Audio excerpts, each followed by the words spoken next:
Good evening, everyone. I'm doing a presentation to kind of do a quick spin on Thomas Mulcair. The reason why is I seen a video recently posted on the NDP site, basically calling out Harper's performance in terms of a room. It's the same video that's been done. Both the NDP and the Conservative parties and Liberal parties have done in each party to kind of highlight things more on the emotion. So what I want to do is kind of highlight some key policy areas and give you more substance around why some of you need to take a really hard look at what Thomas Mulcair is saying. I've highlighted 4 or 5 areas, like several areas, like foreign policy, manufacturing, daycare, green technology, income tax splitting, federal minimum wage, environment, debt and deficit. So let's talk about foreign policy quickly. Mulcair and the NDP have a history over their years, whether in opposition or at the provincial level. They do not really support foreign policy. They do support what the UN agendas are, and you need to be careful with the UN. The UN is a very political organization, doesn't necessarily always do what's right for people. And Canada's place in the past with the UN has been of peacekeeping. Well, that's a different world we're living into far into now. It means different approaches have to be taken, and some of it means the UN has to have a little bit more substance in terms of how they basically operate. In countries like Canada or the rich countries have a role to play in that, but part of that role is the UN needs to govern it. And it seems to me that Mulcair seems to think the only role that we need to be doing is peacekeeping and humanitarian efforts. The problem is we have commitments from NATO, we have commitments from other countries that ask for involvement to help with human rights issues. We've been involved with issues, whether it's with Boko Haram. We've been involved with issues with ISIS, Al-Qaeda in the past. All those directions have come from help from other countries. Yes, maybe we've made some mistakes in the past with the US on that, but it seems to me Mulcair seems to think that we should just sit back and let the world fight other things as well. When terrorist groups make a commitment to say that Canada will be as a target, and we were targeted with the Ottawa events and some other things, then it really shows you what do you really want from leadership. I rule Mulcair as an F on foreign policy because if anything, he's incoherent and he's dangerous. We don't need a leader that's going to sit there and coddle in the back room won't do anything to support foreign policies. That's not the leadership. The leadership is something that will stand up for both Canada domestically and human rights internationally. The next point is manufacturing. He's made a quick point and said that he is a champion for manufacturing in Ottawa. Yet, his comments are inconsistent with a complete policy.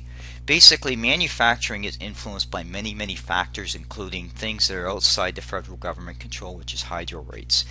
What the federal government can do is work on tax policy, whether that's corporate rates, whether that's trade or investment deals. It really is incumbent on the provinces to become more responsible or more look in an integrated approach to managing the economy. That's not the message you're going to get from Mulcair, because two things is Mulcair doesn't really understand the dynamics of an economy or what it takes to compete. This guy never spent a day in the private sector to understand really what it takes. This guy's a career politician and is listening to what the union tells him. In other words, protectionism policies is what really drives the NDP. We're in globalization. Like it or not, we need to adapt to those conditions. Canada depends on exports, so the more that you put more pressure on organized countries on protectionism policy, the more it hurts your exports. Exports drive revenue. Revenue drives social programs. It seems to me that Mulcair seems to not understand that. The next point is daycare. He's championed this idea of $15 daycare. He's never got provincial support as part of this policy. And in essence, right now, daycare falls under what we call the Canadian Social Transfer as part of the daycare funding. And in case of Ontario, they fought back and basically have come out and quoted basically saying that they've already got programs in play, whether that's full-day kindergarten or other spaces. They don't have extra money to fund this, so they can't match what Mulcair is saying. The second thing is he does not talk about that the Quebec model has failed. They've actually had to make some adjustments and more people are paying into it, so it's actually costing more than $15 a day. Green technology, now he champions this. He's really more championing this on the perspective that he's going after the green vote. He really has never talked about existing programs under the SCC, Sustainable Development Corporation, or the fact that Canada is constantly ranked in the top 11, 12th in the world in terms of green investment. So he's great at shoveling that this doesn't exist, as if he would be the new champion for it. He also is a champion of cap and trade, which is basically a failed system in Europe that has added more cost to consumers and added more fraud in terms of the cap and trade system. It hasn't really reduced emissions down, and yet he's a champion in this. So you need to kind of ask yourself, why are we pushing cap and trade when actually it's been a failure? That's the reason why in the first three, and including this one, I rate him of F. Second thing is he's talking about income tax splitting. This only benefits the rich. That's not necessarily true. I've done some analysis on it, and you can go out there and look. You can check out what Vern Krishna said. He's a CPA, CGA. He basically says it works. It's another angle of policy to help the family. Okay. Over the years, Harper has looked at different angles of policy, including reduction in GST, which Mulcair doesn't like anyway, because he says it's a regressive tax that hurts the low to middle income people. Yet he never comments on the 2% drop in GST since Harper took office. And the other point too on income tax splitting is it's only part of the overall tax plans, from pension splitting to other credits, whether it's for caregiver tax credits, fitness tax credits, or what we call as boutique tax credits. He doesn't talk about that. Because why? Because he's pandering for votes. It's easy to go after that top 1% because they don't vote for NDP. And that's really what you have to look as the underlying logic with this statements from him. Federal minimum wage. The only reason why he's putting that, he's highlighting minimum wage. He didn't really expand on federal minimum wage because, first of all, federal means federal regulated businesses. Unless you work in a regulated federal business, the minimum wage does not impact.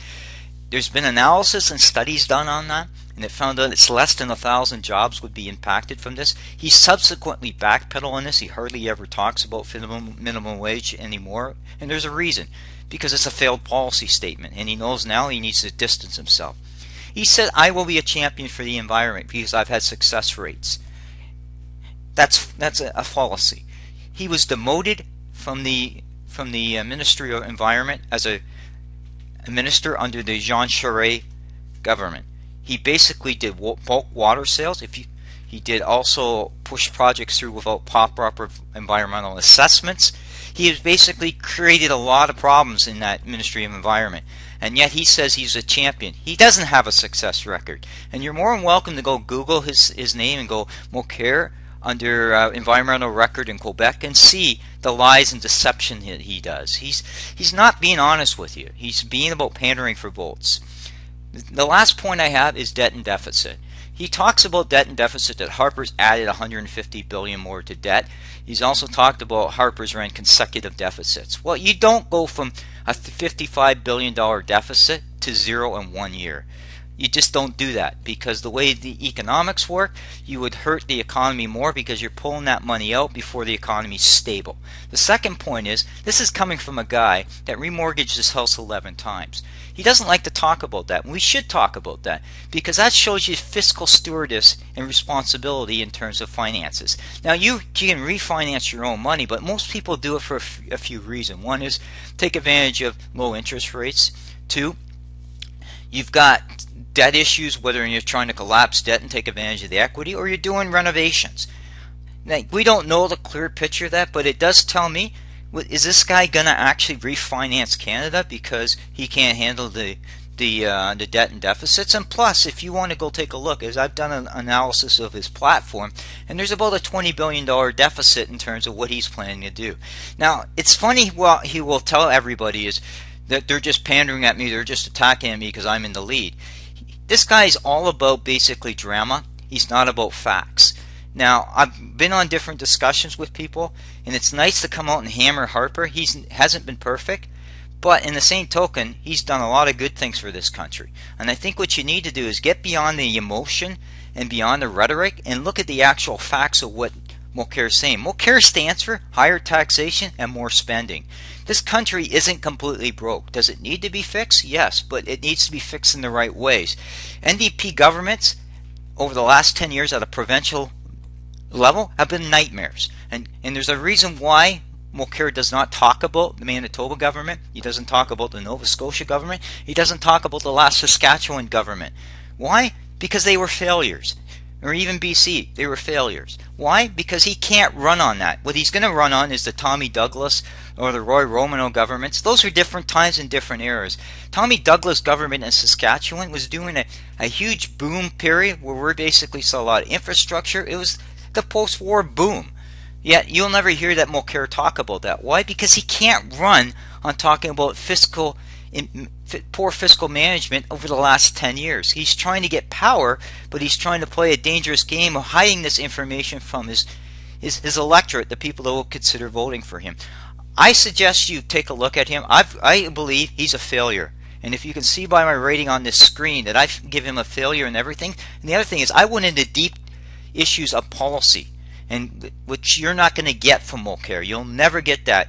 And once you back him in the corner, and then you get to see the lovely, what we call Angry Tom. And it's great seeing Angry Tom because this is when he becomes incoherent and can't deal with facts.